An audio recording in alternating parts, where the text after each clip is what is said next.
Greetings. Welcome, Sharps, Newbies, and Squares. It's yet another edition of Play On with Jorey and Harley. I'm Jorey. He's Harley. There are no guests today, so you're stuck with two bald guys. I'm going back to that well, if you don't mind. No problem. We are, as always, powered by Pointsbet, the official sportsbook of Maple Leaf Sports and Entertainment, NBC, and so much more. We're calling this an NFL Week 5, a baseball playoff preview, an NHL season preview edition of the program. We're with you each and every Thursday live from the Bottom Line on Front Street in downtown Toronto. It is literally right beside the Hockey Hall of Fame. And as I like to say each and every week, Harley's go-to spot for wings. Korean barbecue still the fave? Jerk chicken is good also. They bake their wings here. Delicious. Come down, say hi to us, enjoy the wings, drinks, great atmosphere.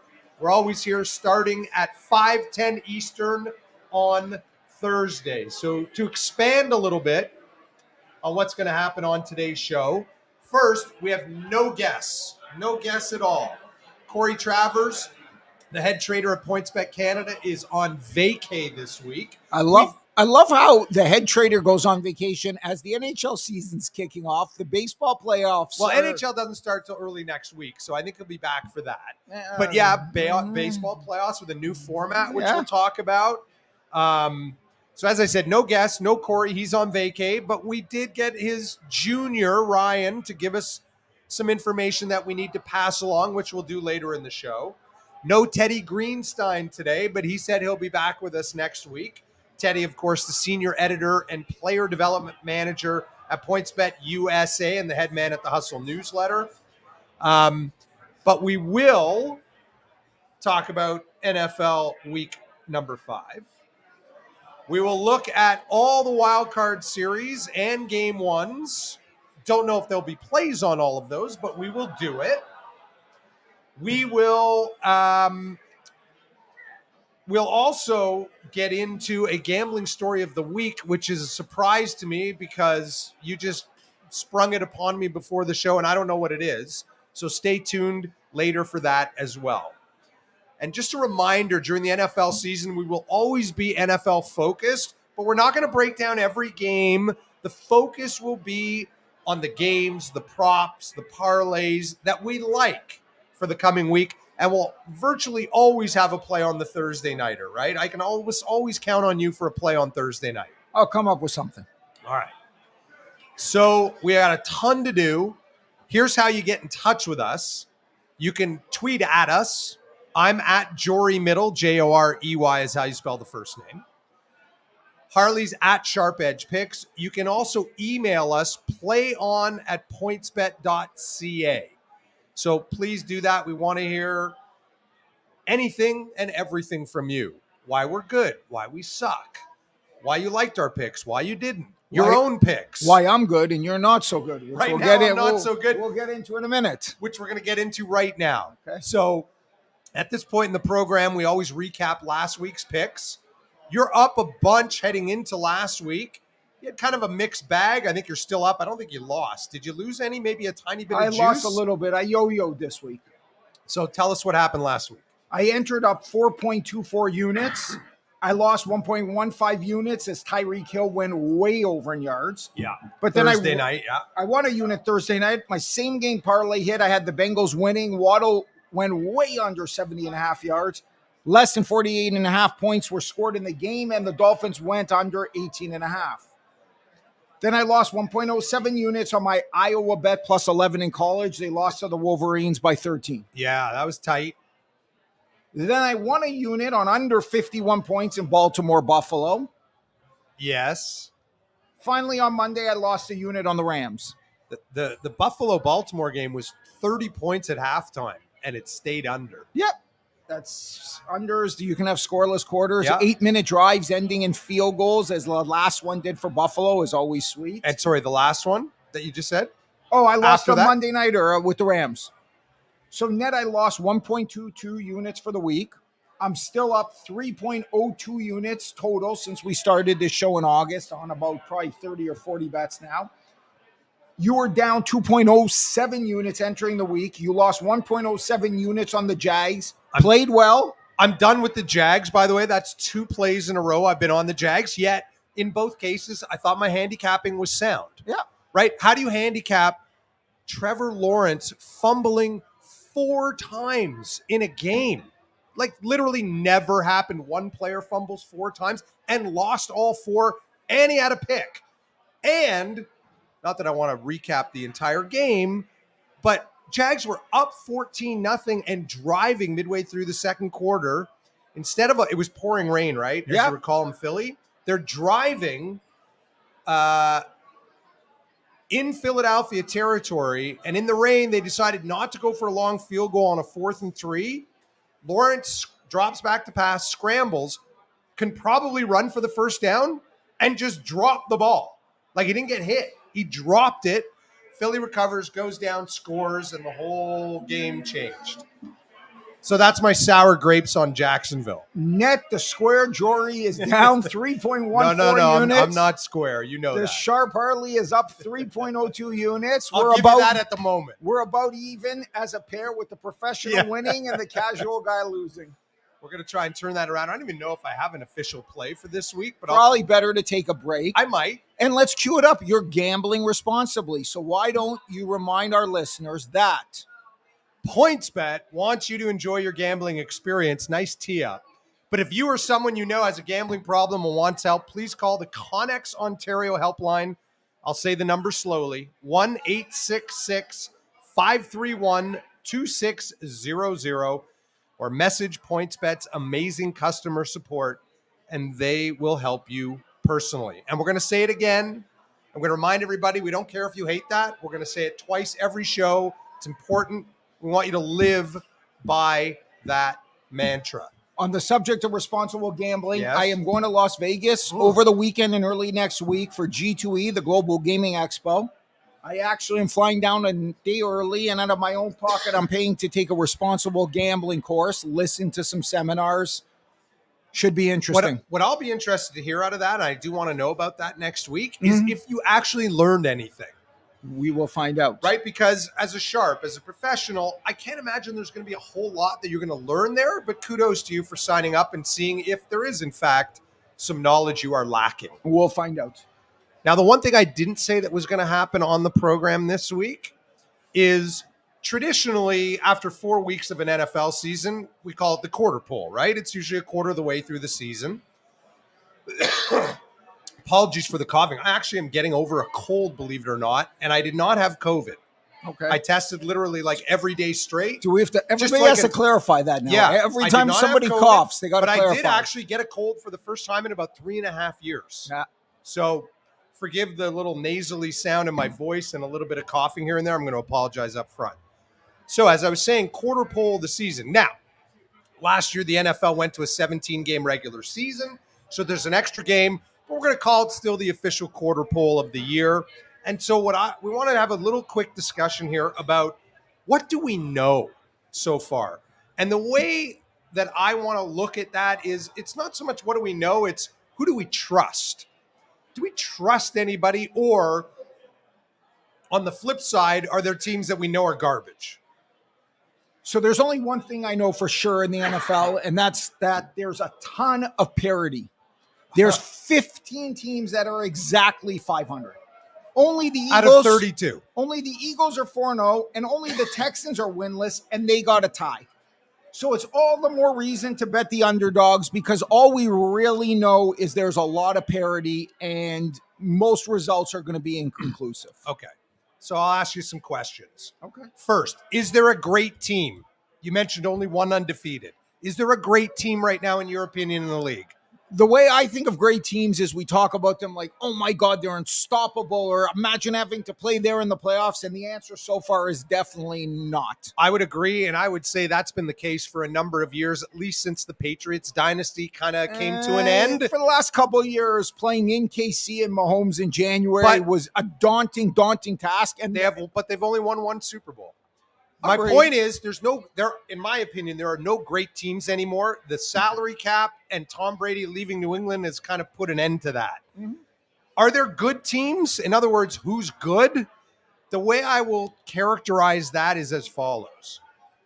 Who, barring their QB1 going down, especially if they're a very good QB1, or a rash of injuries, will definitely be a playoff team. That's what I qualify as a good team.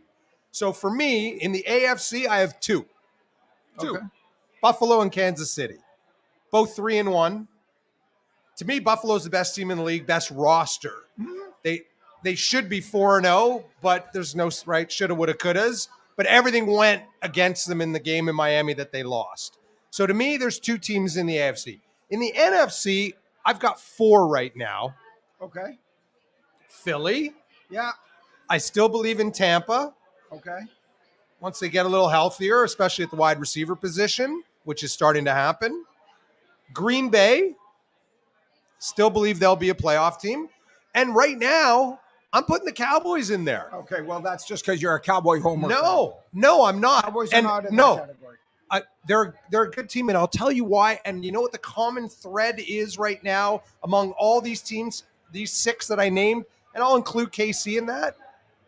They all play good defense. The 49ers right now would be freaking out and laughing at you. And by the way, if you want to bet right now, the 49ers end up with more wins than Dallas, we could bet an end of the season prop. No problem. Well, the other team I was going to put into the next category as probably good or above average.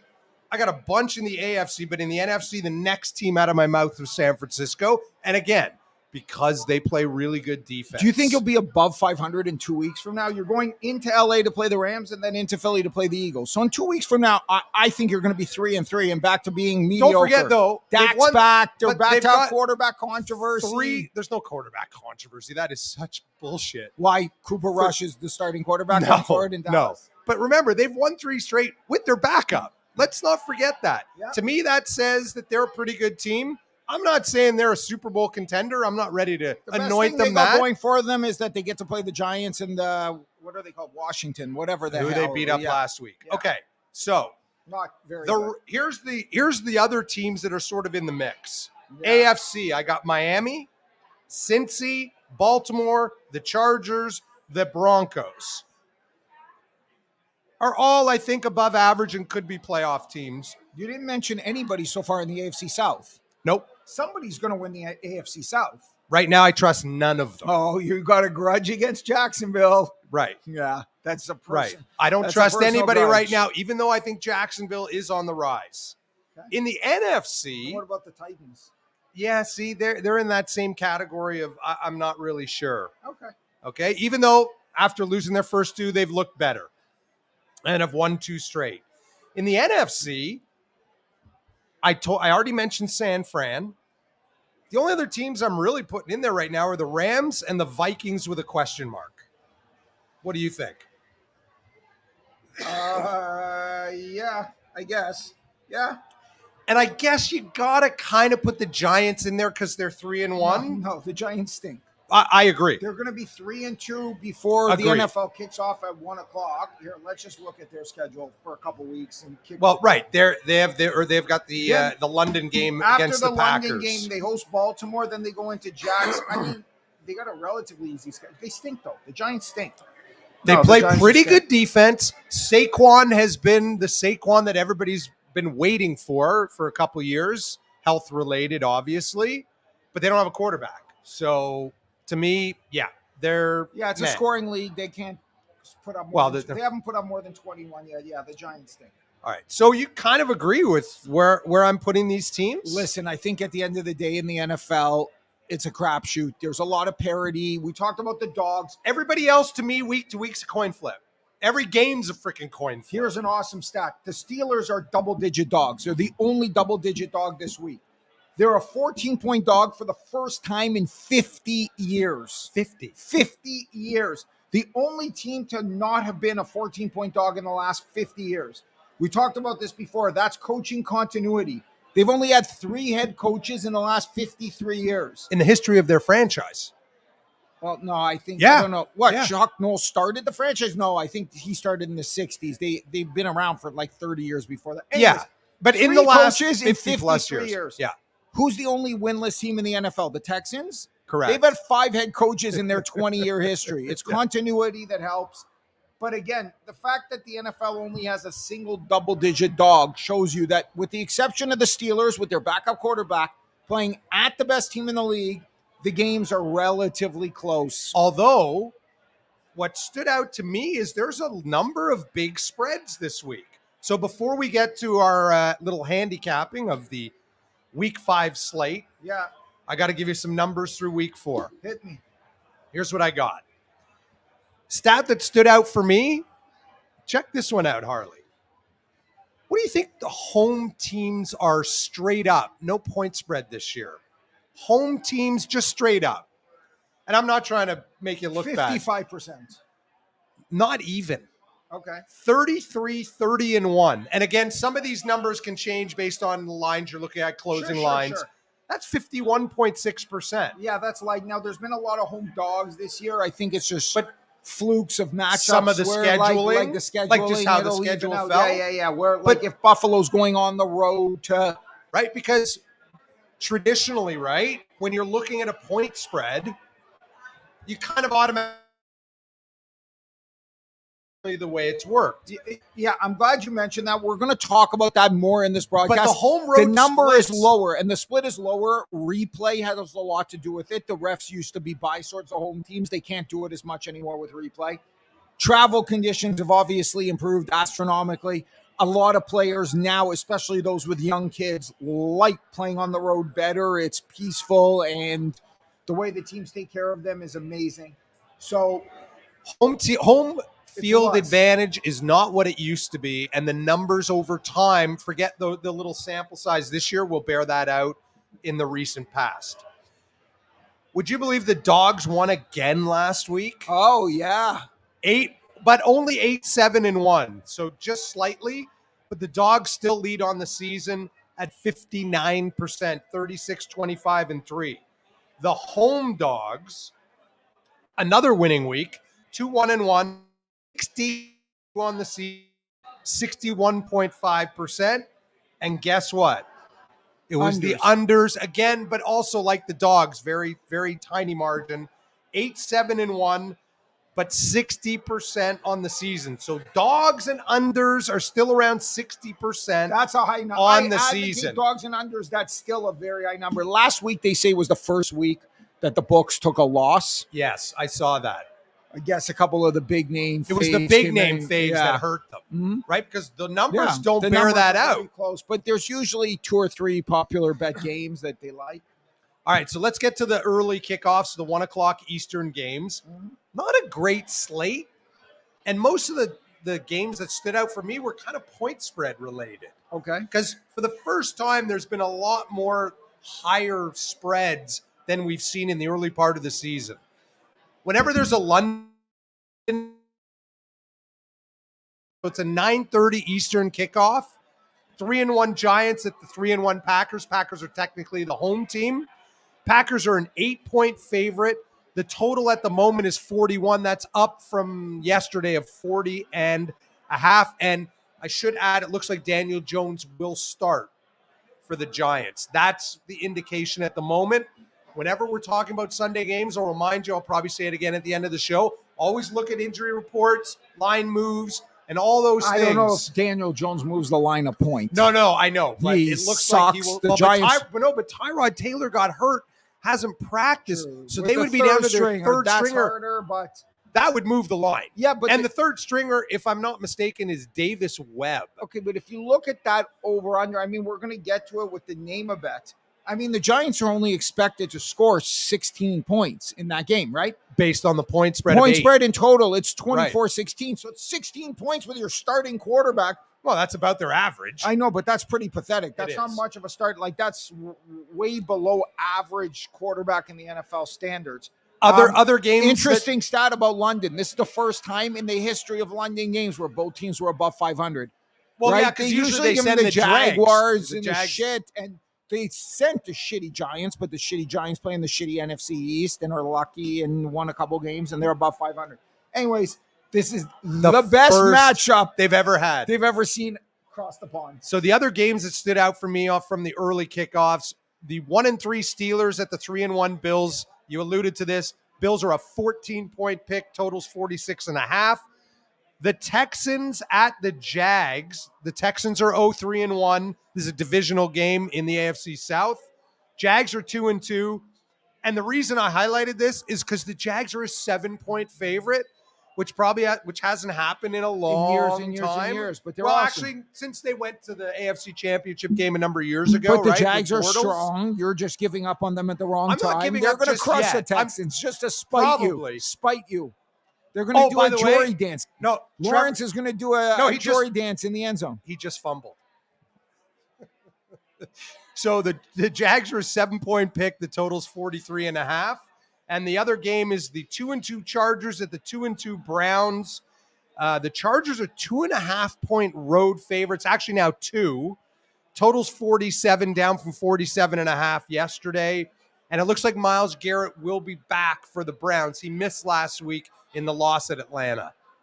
All those games are a pass for me, but I do like another bet at 1 o'clock. So the Vikes, there's also a couple other big favorites. The Vikings are a 7-point favorite, and Tampa's a 9-point favorite, both at home. Neither of those games still haven't found a game. Is there anything left? I know my game. Okay, what is it? The Detroit Lions plus 3. The most entertaining team in football. Risking 107 to win a unit with the PointsBet reduced VIG. You're taking Detroit plus 3 really? In New England. Detroit's got a good offense, as you alluded to, and a bad defense, and that's an understatement. They're scoring 35 and giving up 35.3. Awesome. So I don't think the Pats' mediocre offense can exploit Detroit to the max, but I do think the Lions will have some success. Okay, so we don't know about a couple of the Lion wide receivers, including St. Brown and his status for this week. We still don't know if it's going to be the Zappy man, right? The third stringer who came in last week at Green Bay and played pretty decent. Yeah. Right? Mac Jones is saying he wants to play. He practiced on a limited basis this week after a high ankle sprain a week and a half ago. Hoyer hasn't practiced, so it could be Zappy if Mac Jones can't go. Does that influence your decision in any way? They're all mediocre replacement quarterbacks. Them and the Giants could swap quarterbacks in 5 minutes. They'd be the same team. We talked about 3 points being worth more than what home field advantage is worth in today's NFL. The home team, New England, is a 3-point favorite, is going to win that game by 8% of the time. That's a big number, and getting the plus 3 is huge. I think the line's a little too big for this matchup. I feel it builds in a little too much respect for the old name Patriots. Did you watch the game? Did you watch the game at the Packers last week? Yeah, we all watched that game. We saw that they were competitive with Aaron Rodgers in Green Bay. Yeah. Awesome. They were competitive. They lost. And now all of a sudden they're expected to stop a really strong Detroit offense. I don't buy it. I think that New England Patriots are on the downswing. They got the old names. Detroit Lions are on the upswing with kind of the old bad reputation. 3 points is a lot. New England ain't winning this game by more than 50% of the time. I think Detroit's plus value plus 3. And that was a 1 unit. 107 to win a unit. Got it. All right, let's go to the 4 o'clock Eastern kickoffs and the primetime games. I got 4 games circled, and I'll always have the Sunday and Monday nighter included. Okay. So there's 3 4 o'clock kickoffs. 2 of them involve NFC East teams. Mm-hmm. The unbeaten Philadelphia Eagles are at Arizona to take on the 2-2 Cards. That's a 4:25 kick. Yeah. Philly is a 5-point favorite. The total is 49. My Dallas Cowboys take their 3-1 record to LA to take on the 2-2 defending Super Bowl champion Rams.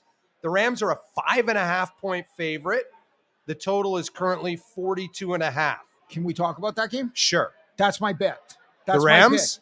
I'm taking the Rams minus 13.5 plus 220. Risking a half a unit to win 1.5 units. Hold on, I got to write this down. Minus 13.5. PointsBet allows you to pick your own spread. Right. And I'm betting the Rams beat up your Cowboys by 2 touchdowns. So you're Rams minus 13.5 plus 220. For 1 unit? Half a unit. Half a unit. Big payoffs, half a unit, plus 220. I still win 1.1 units. I really like this spot for the Rams. We just saw them lose badly to the Niners on primetime. The Cowboys and Cooper Rush look strong, especially their D. Everything's kind of pointing to the Cowboys at least keeping this competitive. So The bookmakers aren't buying that, making the Rams a 5.5-point favorite. That's a short line when you think about the fact that the Rams are rated higher than the Cowboys entering the season, and the Cowboys are playing without Dak. Yeah. If I would have told you before the season that the Rams are hosting Dallas without Dak, we're putting that line at 10, 12 points. Cooper Rush has been good. The Dallas defense has been good. I think the Rams have a much better offense than the Cowboys. No offense to Rush. I think Rush is starting to feel the pressure of some whispers of maybe with one more good game, he could replace Dak, and Dak's coming back. You could not know all you want. Jerry Jones is an old man that could decide whatever he wants. What do you think Cooper Rush is going to sleep at night thinking, if I don't play a great game against the Rams, maybe there's a quarterback controversy? If Cooper Rush plays a good game and we're to beat the Rams and Dak comes back the following week and loses to Philly, anyway, there's trust me, there's no controversy. Trust me. You told me there was no problem with Tua and the concussion when he was limping off the field. I didn't say that. You quoted NFL protocol and a doctor clearance that got fired. Come on. I didn't. There's no locks and just guarantees when Jerry Jones is running the show. This is true, but trust me when I tell you there's no quarterback controversy. I think the Rams can find a way to solve the Cowboys' defense at least a little bit. I think Cooper Rush will be lucky to put up 10 points. I think a 24-10 type of final is very likely. And the Rams are definitely worth a shot, minus 13.5. I will tell you the one reason why I think that is a foolish play. Okay.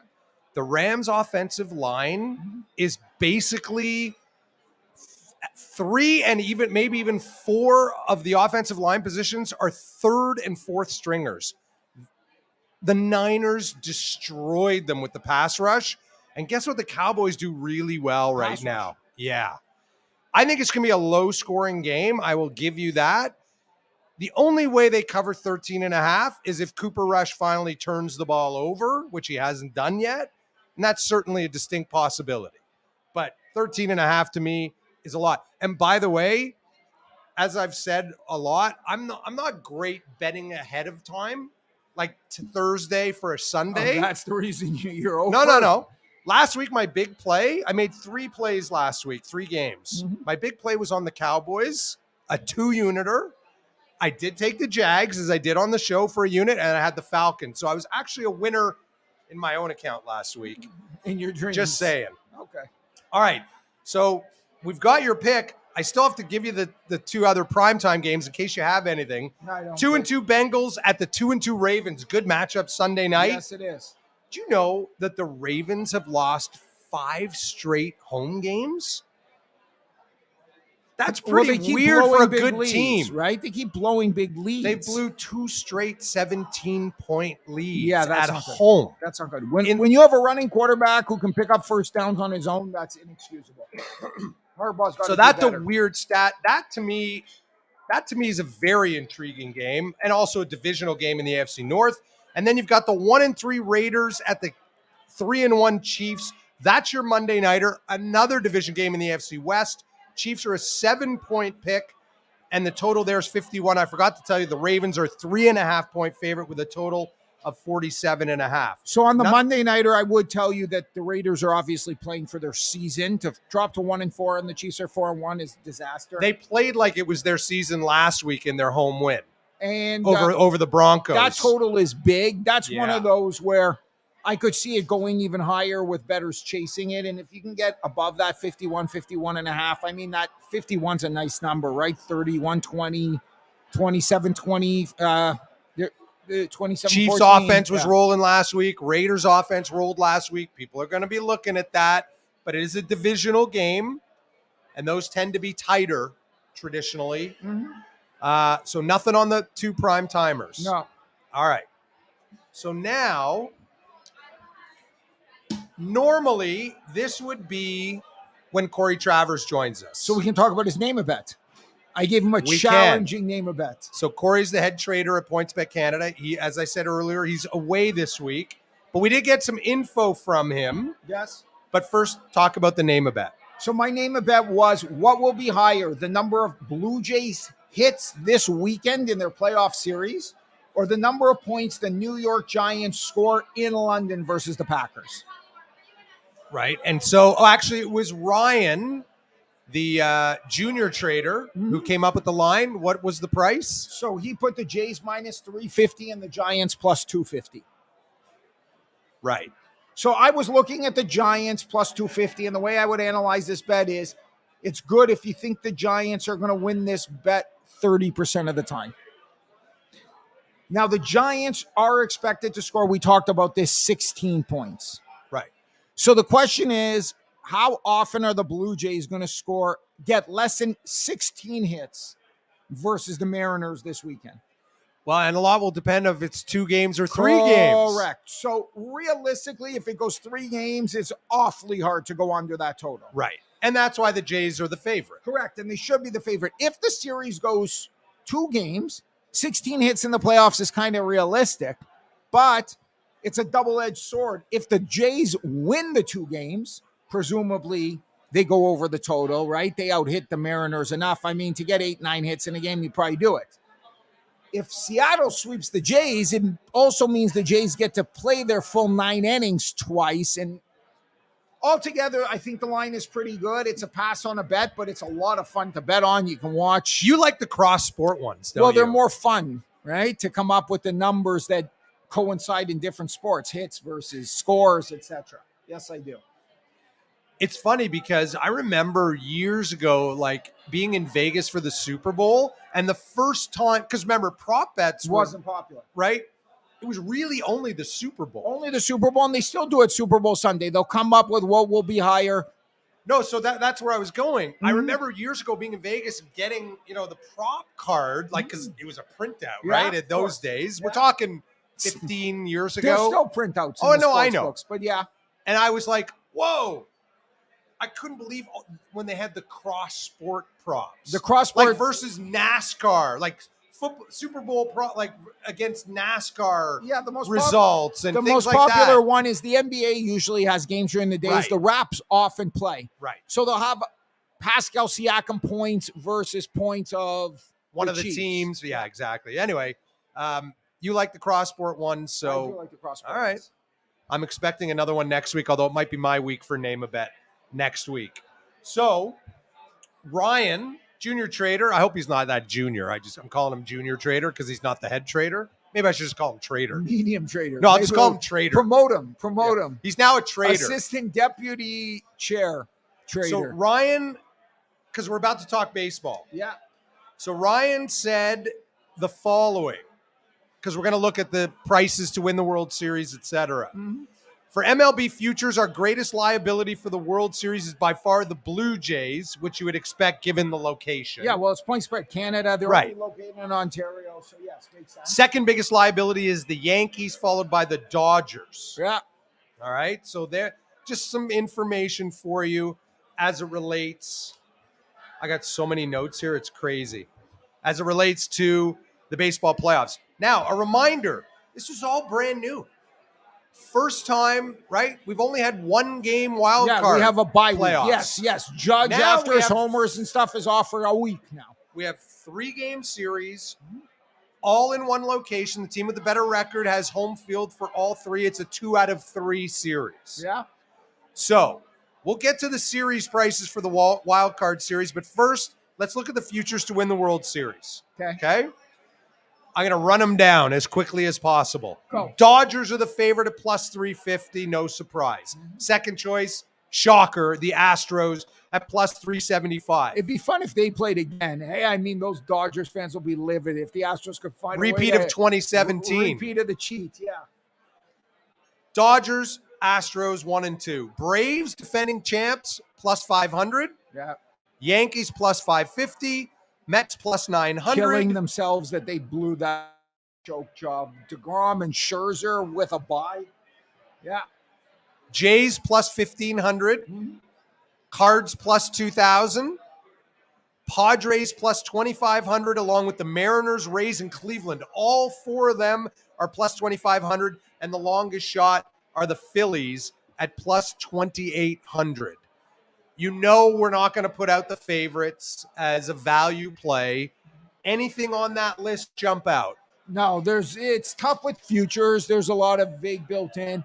We know how hard it is for these wild card teams to win 4 playoff series.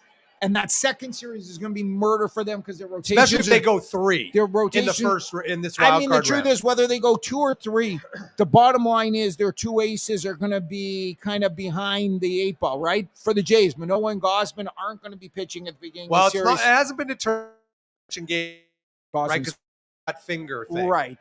And they may see what happens in game 1. I agree. That's probably how it will go. Generally speaking, it's really hard when your 1 and 2 are not pitching or only going to pitch once.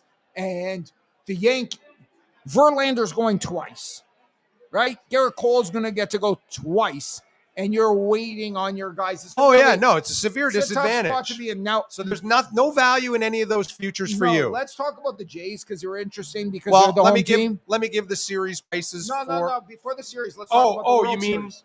For the World Series at plus 15 to 1. At 15 to 1, yeah. Which means 1 in 16. They got to play 4 series. So if they were 50-50 in all 4 series, they're the right price.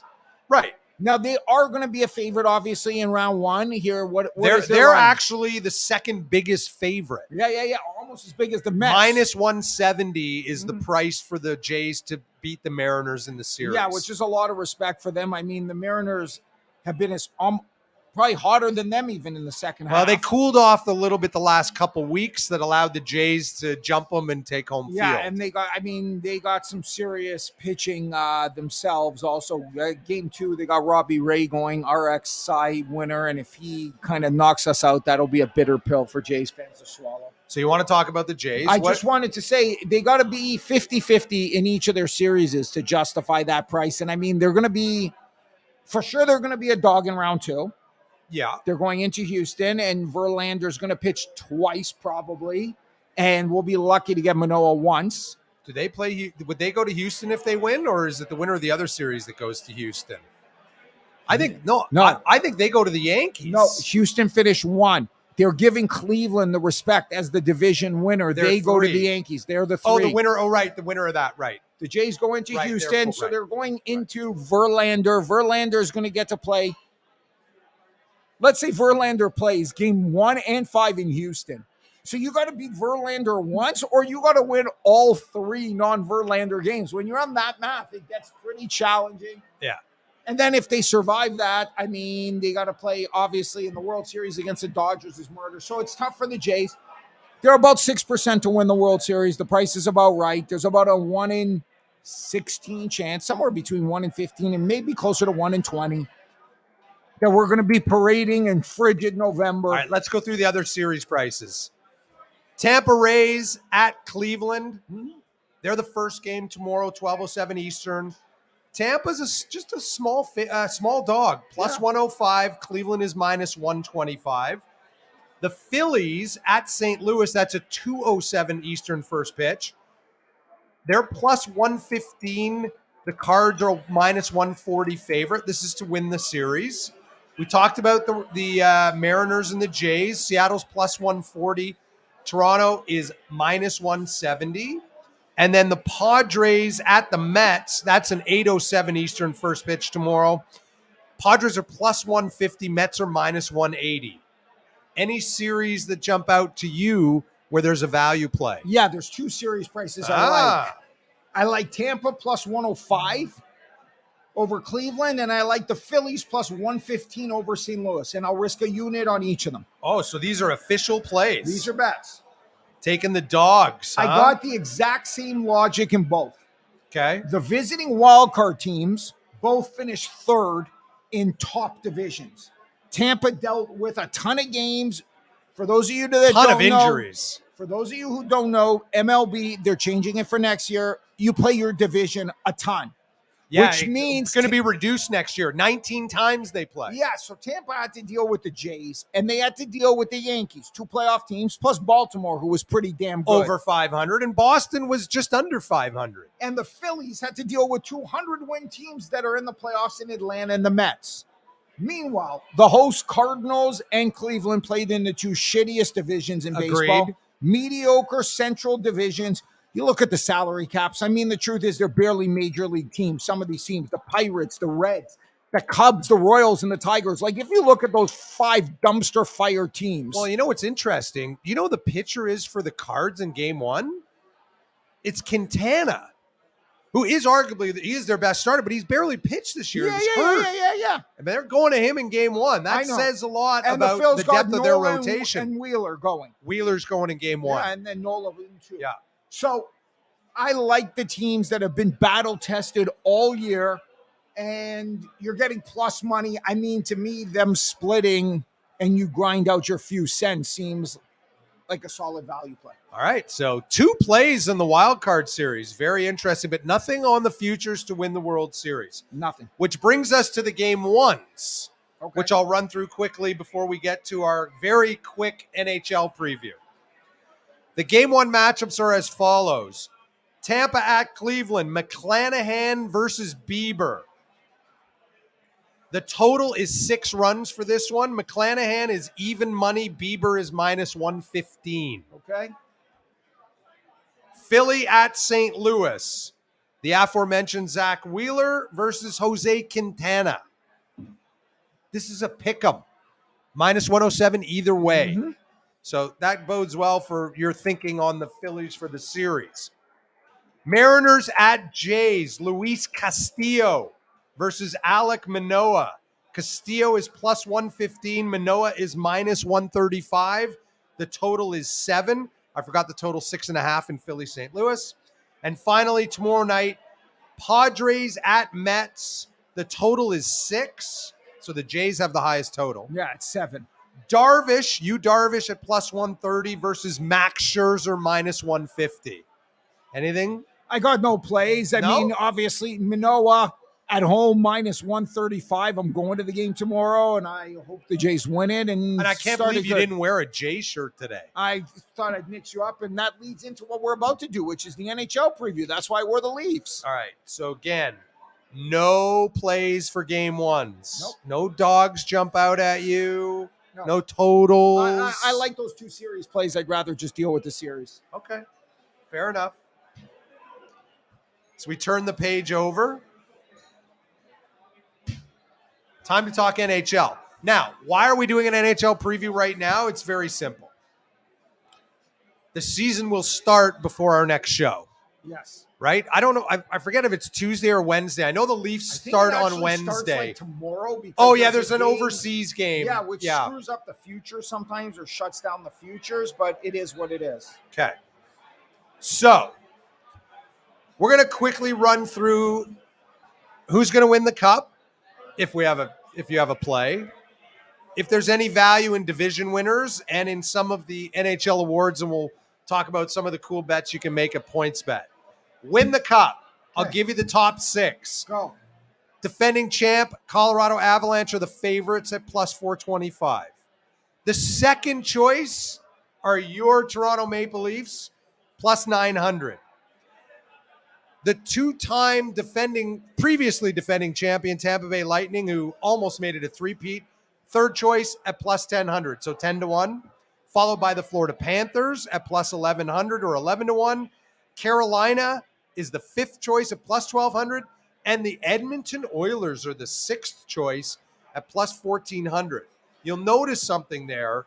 The 2nd, 3rd, and 4th choices are all from the Atlantic Division. The Leafs division. I'm so happy you mentioned that. For starters, before we discuss that, you didn't mention the next choice on the board or the Calgary Flames at 15-1. If I'm a Calgary fan, kind of pissed. You mentioned Edmonton at 14-1 and Calgary's at 15-1. I only went 6 deep. Let's go 7 deep.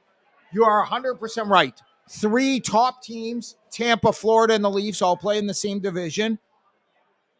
What's his name? Dubas, who runs our organization right now, must be thrilled because that's his new excuse for the next year when we epically fail for the umpteenth time. That it's our division? I mean, we play in the toughest division. I don't like to say our, but we used to cry at Boston's unstoppable. You're doing the we thing. Tampa You got me. You hooked me in with the hour because it's not our. It's Leafs the Leafs. Nation. We're Leafs Nation. We cry about high sticking penalties in playoff games from 30 years ago. Do you have somebody from lower down on the list, or there's value anywhere? There's a lot of parity in the NHL. Tying up your money for this long is crazy. Colorado at 4 and 25-1 is insanely inflated. that's 20% winning the cup. They got to be like Oh, no. There's no value. 70% to win the cup. The Leafs at 9-1. I mean, they haven't won a single playoff series. There's not an active player in the NHL that's lost a series to the Leafs. Well, sure. Well, they haven't won one in forever. Correct. 2004? Yeah. Just a quick thought. What do you think about the Blues at 40-1? I mean, they're playing in Colorado's division, right? Yeah. That's kind of a problem, but they gave them a good run last year. They did give them a good run. Yeah. Colorado they've decided on their goaltender. They've got good depth at the forward position, a pretty solid D core. They're well coached. Berube's done, they've won a cup recently. Who else is in that division? Minnesota and Nashville are. It's a good division. Good. That's the problem. It's a good division with the best team in hockey in the division. It's not the best formula. No, but 40-1's a decent price. Yeah, I'm not making an official play. I'm just throwing it out there. Yeah. All right, how about to win the division? I didn't really find a whole lot of value. The one that maybe stood out was maybe the Caps to win the Metro, which is another really tough division, but was really tight last year. Yeah, that's tight. Carolina, Pittsburgh. Yeah. They're +8. They're 8.5 to 1 just to win the division. That sounds like a pretty good price. I guess they're expecting the Caps to take a They're step like back. the 5th choice. Yeah, well, I mean, listen, Ovi's old, and I mean... but still producing. I know they have questions in goal, right? They signed Kemper to be their guy. Yeah. I think they got maybe one more little run in them. And again, they don't have to win the cup. They just got to win their division, which I think is still a long shot. But I thought there was maybe a little value there at 8.5 to 1, +850. Okay, well, I'll tell you why it's a pretty good play. PointsBet allows you to bet whether or not a team will make the playoffs. Well, and Washington is a favorite is -160 versus no is +130. So if they're expected to make the playoffs 60% of the time, +8.5 for that division is pretty damn good. So my logic was not that out there. No, I like it. Okay. So yes, at PointsBet you can bet. What are the Leafs to miss the playoffs while you look? -1,000 +650. I think that's a cool play, but again, the only thing is we're always hesitant to tie up money for that long. Yeah. So remember that. But there are guys out there that like to play futures, so we're covering it. The other thing that PointsBet offers is kind of cool is over/under team point totals. So they don't. Other sports they do win totals, right? Like NBA, MLB, NFL. Here it's team points, right? Because you have ties, right? Well, you don't have ties anymore, but right, overtime losses or shootout losses. That's another cool thing. Again, if you want to tie up your money, we're just pointing that out. Quick thoughts on the NHL awards. No thought on the NHL awards. Although the NHL awards show is cool because they run it in Vegas in July during the World Series of Poker. And so that's a fun atmosphere. They used to run it, what was it called? That was right off the strip that the Maloof brothers owned. Why can't I think of the name of the hotel? The Palms. The Palms. And I stayed at the Palms, and you get to meet all the NHL players, and they're usually just chilling in shorts, grabbing a beer. Anyways. Enough jock sniffing, will you? That's all I can give you because I don't care about the NHL awards. All right. You got a bet, you got a bet. No, I just, again, tried to find some value. The 4th choice to win the Rocket Richard, which is the most goals, Harley? Yeah. Is Ovi, Alexander Ovechkin, 10 to 1. Okay. Now, I know he's a little past his prime, but he still put up 40+ last year. He's shown no signs really of slowing down. They still have a good team. True. But if you want to go further down the list, how about David Pastrnak at 25 to 1? He's up there every year. Remember, health matters, right? Matthews gets injured. Draisaitl or McDavid missed time. David Pastrnak. What's this, most points or most goals? This is most goals. This is the Rocket Richard. 25 to 1 for Pastrnak seems like not a bad play. Just saying. The other thing that stood out for me, 2 actually. The Hart Trophy, MVP. Okay. McDavid's the favorite. I forget if Matthews was the 2nd or 3rd choice. But down the line, how about this as the 8th choice, Harley? Jonathan Huberdeau, 35 to 1.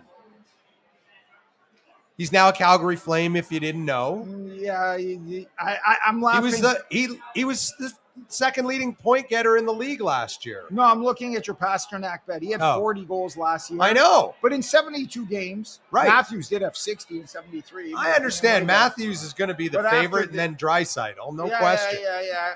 Wow. Anyway, Huberdeau to win the Hart at the 8th choice at 35-1. I think it's worth a look. Okay, you like my Ovies? Yeah. I don't have anything on the Norris, Vezina, or the Calder, really. The Vezina or the Calder. But my long shot for the Norris is last year's Calder winner, Moritz Seider of the Detroit Red Wings. This guy, you're going to be hearing, I know it's all about Cale Makar, and justifiably so right now, and Hedman and Yossi, the top defenseman. This guy Seider is for real, and he's way down there at 25-1. Detroit's going to be better this year. Don't know if they're a playoff team, but they're going to be better. And Seider does both. He puts up some points, and he's a real good defender, and Norris voters like that. Just a thought. You ready to talk Thursday night? Yeah, so Corey gave us some info. There was action on the Broncos. No, it was Ryan. It was Ryan. Sorry. The Pointsbet traders. Here we go. Most of the money tonight is on the Broncos, or was on the Broncos at -3. It's now 3.5. So he said before the line moved. After the line moved, the money is now coming in on the Colts strong at +3.5. Again, we talked about the value of the 3. And again, that's why Denver's going to win tonight's game 8% of the time by exactly 3 points. So the value of the 3 in the NFL cannot be overstated. So the game is the Indianapolis Colts at 1-2-1 at Denver to take on the 2-2 Broncos. Mm-hmm. Broncos right now, 3.5-point favorite. The total is 41.5, down from 42. Quickly, no Jonathan Taylor for the Colts. They're all-pro running back. No Javonte Williams for the Broncos. They're number one back. So it's Melvin Gordon, who has fumbled as many times this year as Trevor Lawrence did in one game. But he's got 4 fumbles already this year through 4 weeks. And no Randy Gregory either for the Broncos. He's out for at least the next 4 weeks. That hurts the pass rush. Quickly, Colts haven't looked right at all. The Broncos haven't looked right either. Their offense was dreadful the first 3 weeks. It actually looked better last week in the loss to the Raiders. Here's a question that I want to know. Do you take into consideration when you're handicapping this game? The altitude in Denver on the ultimate short week, right? A lot of teams will normally travel a day ahead to Denver for a road game to get acclimated to the altitude. That opportunity really isn't there on such a short week. Does that factor into your handicapping at all? It's a factor. It adds into everything else, which points to the Colts have a problem. So you have a play on this game. Yeah, we talked about this. The quarterbacks had big expectations on both teams and have been disappointing, averaging Matt 15 Ryan points and per Russell game. Wilson, yeah. Like awful. But if you dig a bit deeper, the Broncos gave up a defensive touchdown last week in a close loss to the Raiders. The Colts were down 24-3 to the shitty Titans. They scored the last 2 touchdowns of the game and still lost. You add it up, I feel Denver's getting closer to mid-range mediocre, and the Colts look horrendous. So I'm shorting Matty Ice and the Colts. I got 2 plays. Play number 1 is a prop under 230.5 passing yards for Matt Ryan, -110. I'm risking 1.1 units to win a unit. Okay. He has put up good yardage numbers so far this year. I will point that out, but he has turned the ball over a little too much. 5 picks and a couple fumbles. I got a same game parlay. Okay. Denver to win the first half. First half. Denver to win the game by 13 or more. Whoa. And Melvin Gordon to go over 75.5 total yards. So Denver -13.5 and Gordon over 75.5 total yards. Total. So that's yards from scrimmage. Yeah. Well, he is going to be the feature back with Williams out. It pays 4.25 to 1. I'll risk a unit to win 1.06 units. All right. So 2 picks on the Thursday nighter. One of them a same game parlay. I actually require you to have a same game parlay every week, and we should qualify that. You're not really a parlay player. But they're fun, and But they're Pointsbet fun. offers a lot of them. We like them for fun. Mm-hmm. And so I force you to take one each week. So thanks for playing along. Before we recap our picks, I'm taking your advice, by the way. I'm sitting out this week. Well done. Although I do want to take the Cowboys. I do. Okay. Well, we could better. I'll take your But action. Won, no vig. But they were at two. You want no vig? They were a 2-unit win for me last week, and I figured they were going to shit the bed last week with Cooper Rush, right after having so why would you straight. 2-unit him? Because the more I looked at the game, and it was Carson Wentz, I knew they were gonna. I knew they were going to allow a lot of points, and I felt they could score enough. And they were a small favorite, right? Only 3.5. Yeah. So I went with it. But before we recap our picks, you have a gambling story that I don't know what it is. So please enlighten us. Okay, so I want to talk about the Hockey Canada scandal. Okay. It's vile. Kids paying fees so hockey executives can pay cover-ups for players sexually assaulting women. What does this have to do with gambling? Good question. Gambling gets a bad rap in sports. This is 10 times more grotesque than even match fixing would be. If there was a match fixing story involving gambling, we'd be like, oh, this is such a black mark on the industry. Think about how vile it is that kids are paying fees so we could take the money and pay women who get sexually assaulted by hockey players to cover it up. Yet, Hockey Canada has been doing this for a month. This is going on. They haven't even gotten rid of board members. Just this week, sponsors have decided to pull out of Hockey Canada. Had sponsors pulled out of the World Juniors and other involvement in Hockey Canada. And the truth is, if Tim Hortons wouldn't have done it yesterday, I don't know if Canadian Tire would have done it today. I mean, everybody likes to jump on this gravy train. Hockey Canada will be replaced by the exact same version of Hockey Canada. We'll just pay millions. Taxpayers will pay millions in investigations. I just want you to remember that when we talked about legalizing single sports, a bunch of ex-hockey players and senators blocked it, claiming it was going to tarnish their great game. Were those guys responsible for Hockey Canada? Would these guys look into Hockey Canada? It's just disgusting that gambling's got such a black mark, but precious Hockey Canada, when this is going on, has been doing this for years and years. I think we're going to see some wholesale changes at Hockey Canada, despite the fact what you may have seen or heard this week when some of the top dogs were testifying at Parliament. Same old. It's going to, I think the public pressure will be too much. And I don't know if you saw this, and we're getting way out into the weeds here, and I'll bring it back in a sec. But some of the provinces now are saying they're not going to send the fees to Hockey Canada. Why would they pay fees? And for that's where you're going to start to see some action. Of course, there'll be changes. I hope all the provinces do it. And in 5 years from now, when we look at the board of Hockey Canada, it'll look remarkably similar resume-wise and qualifications to the old boys club that was there before today. All right. So you heard a whole bunch of picks from Harley today, and you heard him tell me to take an effing break. Yeah, good idea. So I'm doing it. Good. And so we'll remind you again, as I'm taking Harley's advice, that PointsBet wants you to enjoy your gambling experience. But if you or someone you know has a gambling problem and wants help, please call the Connex Ontario helpline at 1-866-531-2600 or message PointsBet's amazing customer support, and they will definitely help you personally. Time to recap our picks before we say goodbye. I was up 3.02 units entering the week. Tonight, I'm betting a prop under 230.5 passing yards for Matty Ice Ryan minus 110, risking 1.1 units to win a unit. I'm also on a same-game parlay. Denver to win the half, then the game by 13 or more, and Melvin Gordon to go over 75.5 total yards. Pays 4.25 to 1. I'm risking a quarter unit to win 1.06 units. In MLB tomorrow, I'm taking the Rays for a unit plus 105 and the Phillies for a unit plus 115 to each win their first round series. On Sunday, I'm taking the Lions plus 3, risking 107 to win a unit, and the Rams minus 13.5 plus 220. On PointsBet's pick your own spread, risking a half unit to win 1.1 units as we watch them embarrass Jorey's Cowboys. Won't happen. We'll see. I wish you luck. Sort of. Okay. All right. So that's all the picks. We do wish Harley luck, and I'll say that again in a moment.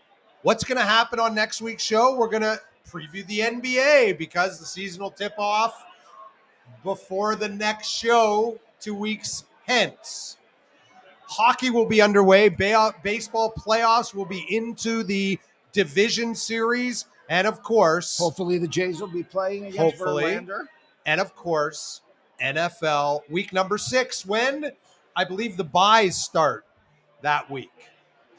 On the way out, we have to say thank you to a number of folks. Our great producer, Jordan LaRoche. Thank you, sir. Our great host at the bottom line. Come down and check it out. Say hi. Right here on Front Street, right beside the Hockey Hall of Fame in downtown TO. And always check out the wings. Our great sponsor, Pointsbet Canada. And for you, for listening and watching, don't forget, check us out, Apple, Spotify, YouTube, wherever you get your podcasts. Rate, review, subscribe. Reach out to us on Twitter at Jorey Middle, at Sharp Edge Picks, or email us playon@pointsbet.ca. And don't forget to follow us on Twitter. Follow PointsBet Canada as well. And open your account. Download the app and sign up. Ontario viewers and listeners only. Hopefully the other provinces will join in soon. And so for Harley, I'm Jorey. May all your picks be winners, ours too. We'll talk to you next week for another edition of Play On with Jorey and Harley, powered by PointsBet, and go Jays. Go Jays.